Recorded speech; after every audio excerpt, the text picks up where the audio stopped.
Welcome to Nabadarpan YouTube channel. সকলকে স্বাগত জানাই নবদর্পণ ইউটিউব চ্যানেলে। ফ্রেন্ডস, এখনও পর্যন্ত যারা আমাদের চ্যানেলটি সাবস্ক্রাইব করেনি, প্রত্যেকের কাছে রিকোয়েস্ট, আমাদের চ্যানেলটি সাবস্ক্রাইব করে আমাদের পাশে থাকুন, আমাদেরকে সাপোর্ট করুন, আমাদেরকে এগিয়ে যেতে সাহায্য করুন। ফ্রেন্ডস, এখন আলোচনা করব সুন্দরবনকে নিয়ে। চলুন ভিডিওটা শুরু করি।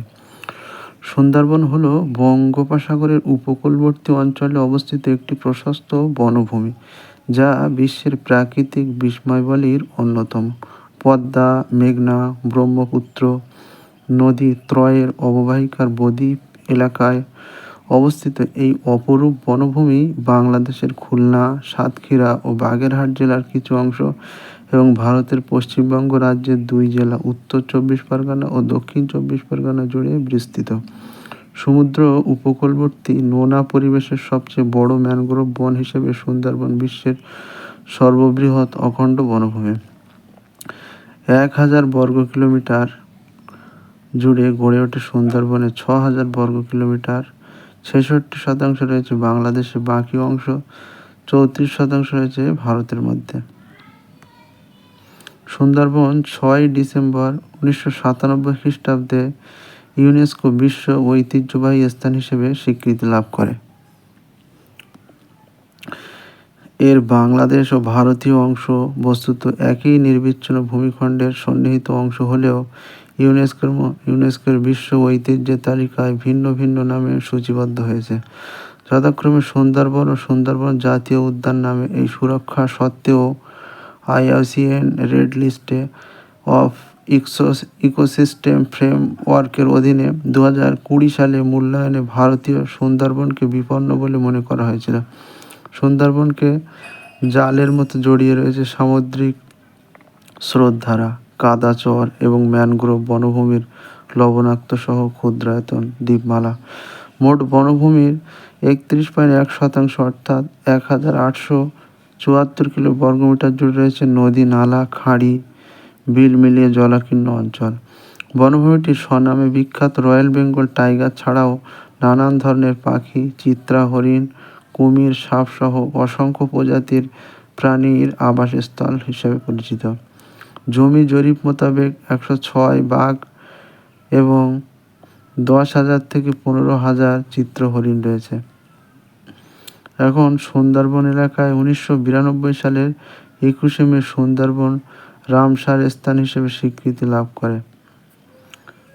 সুন্দরবনে প্রতি বছর হাজার হাজার পর্যটক ঘুরতে আসে। প্রতি বছর দেশ বিদেশে অসংখ্য পর্যটক সুন্দরবনের অপরূপ সৌন্দর্যে মুগ্ধ হয়ে সুন্দরবন ভ্রমণ করার মাধ্যমে প্রকৃতি থেকে বিভিন্ন জ্ঞান অর্জন করেন। সর্বাধিক প্রচুর গাছের প্রজাতি হলো সুন্দরী এবং গেওয়া। বনে 290টি পাখি, 120টি মাছ, 42টি স্তন্যপায়ী, 35টি সরীসৃপ এবং 8টি উভচর প্রজাতি সহ 445টি প্রজাতির বন্যপ্রাণীর বাসস্থান রয়েছে। মাছ এবং কিছু অমেরুদণ্ডী প্রাণী ছাড়া অন্য বন্যপ্রাণী হত্যা বা দখলের উপর সম্পূর্ণ নিষেধাজ্ঞা থাকা সত্ত্বেও মনে হচ্ছে বিংশ শতাব্দীতে হ্রাসপ্রাপ্ত জীববৈচিত্র্য বা প্রজাতির ক্ষতির একটি সামঞ্জস্যপূর্ণ প্যাটার্ন রয়েছে এবং বনের পরিবেশগত গুণমান হ্রাস পাচ্ছে। পশ্চিমবঙ্গের সুন্দরবন জাতীয় উদ্যানের প্রশাসন ও ব্যবস্থাপনার দায়িত্ব বন অধিদপ্তর। বাংলাদেশে 1993 সালে বন সংরক্ষণের জন্য একটি বন চক্র তৈরি করা এবং এরপর থেকে প্রধান বন সংরক্ষকদের নিযুক্ত করা হয়েছে। উভয় সরকারের কাছ থেকে সংরক্ষণের প্রতিশ্রুতি সত্ত্বেও সুন্দরবনের প্রাকৃতিক মানব সৃষ্ট উভয় কারণে হুমকির মুখে রয়েছে। 2007 সালে ঘূর্ণিঝড় সিডনির ভূমি ধ্বংসের কারণে প্রায় 40% সুন্দরবন ক্ষতিগ্রস্ত হয়। সমুদ্রের জলস্তর বৃদ্ধি এবং স্বাদু পানির সরবরাহ হ্রাসের কারণে বনটি বর্ধিত স্যালিনিটিতেও ভুগেছে।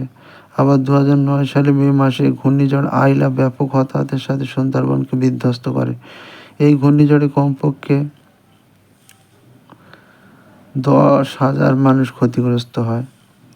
প্রস্তাবিত কয়লা চালিত রামপাল বিদ্যুৎ কেন্দ্রটি বাংলাদেশের খুলনার বাগেরহাট জেলার রামপাল উপজেলার সুন্দরবন থেকে 14 কিলোমিটার উত্তরে অবস্থিত। ইউনেস্কোর 2016 সালে একটি প্রতিবেদন অনুসারে এই অন্যান্য ম্যানগ্রোভ অরণ্যের আরও ক্ষতি করবে বলে ধারণা করা হচ্ছে।